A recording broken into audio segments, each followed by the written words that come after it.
world is filled with power struggles. Rich against poor, privileged against oppressed. But what if the real strength doesn't lie in wealth, but in something far more precious?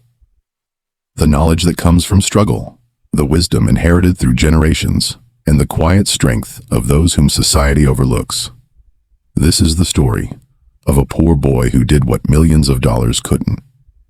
He uncovered the truth and healed the most broken soul of all.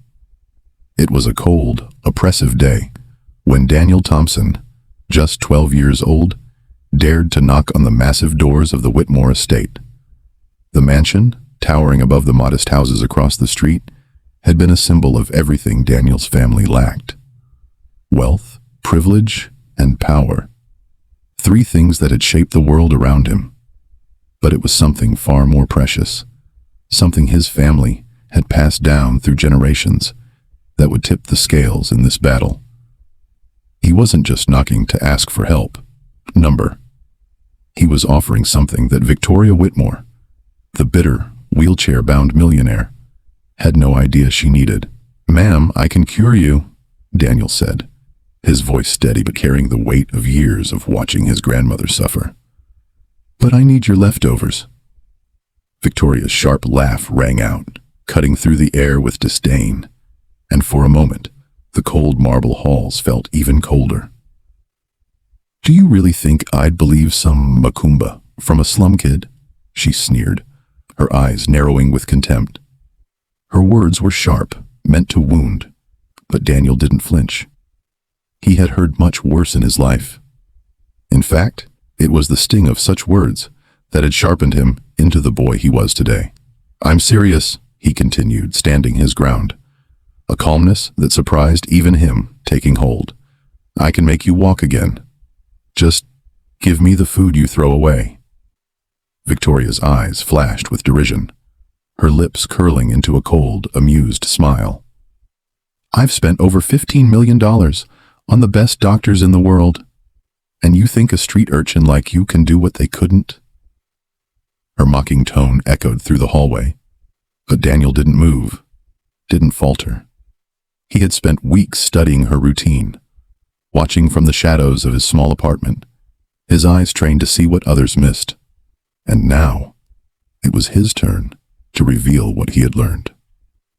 "You take 3 white pills and 1 blue pill every day at 2 in the afternoon for your back pain," he said, his voice quiet but resolute.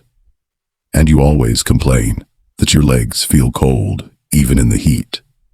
Victoria's mocking expression faltered for a brief second. Her eyes widened, disbelief creeping into her features. "How do you know that?" she asked, her voice trembling ever so slightly, but her pride still holding strong. Daniel met her gaze without hesitation. He had watched her every day, not because he wanted to, but because he recognized the same signs his grandmother had shown before the surgery that had saved her.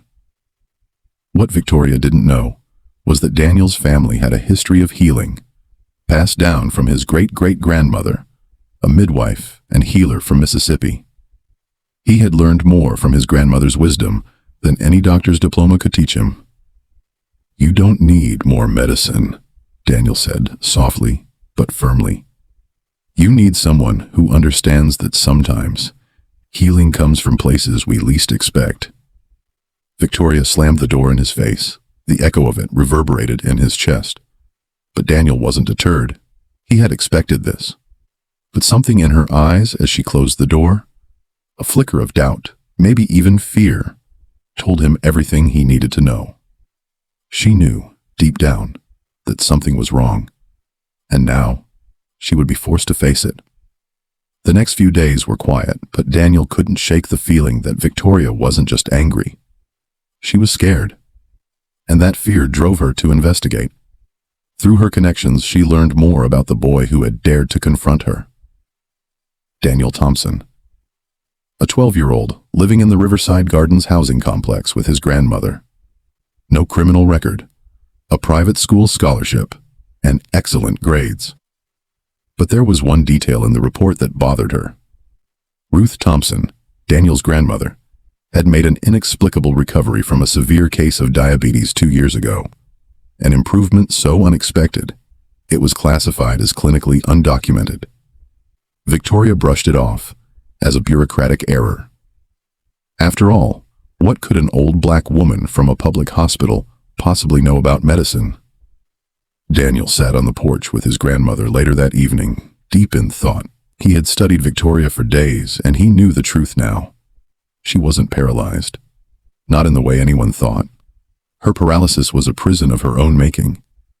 "Grandma, tell me again about pseudo-paralysis," Daniel asked.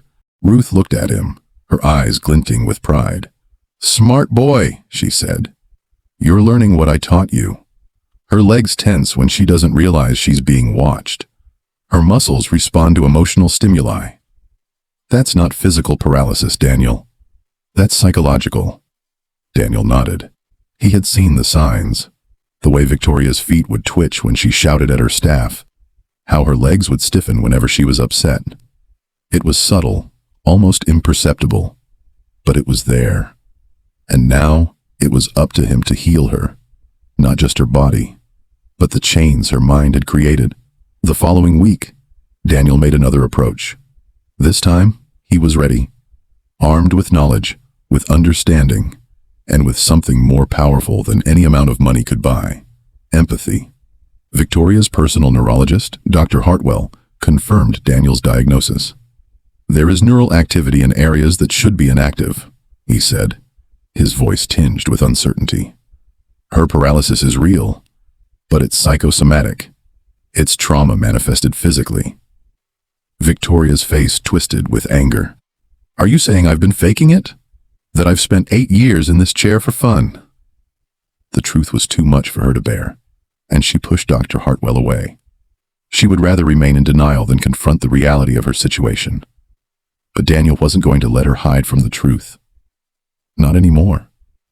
As days passed, Victoria's anger grew. She launched a campaign to ruin Daniel's life. She used her power, her money, and her influence to try and push him down, to break him. She contacted his school, warning the principal to keep him in line or risk losing his scholarship.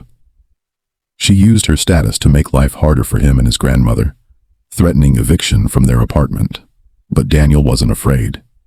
He had learned long ago that the real power didn't lie in wealth or privilege. It lay in wisdom, in patience, and in the courage to confront the truth.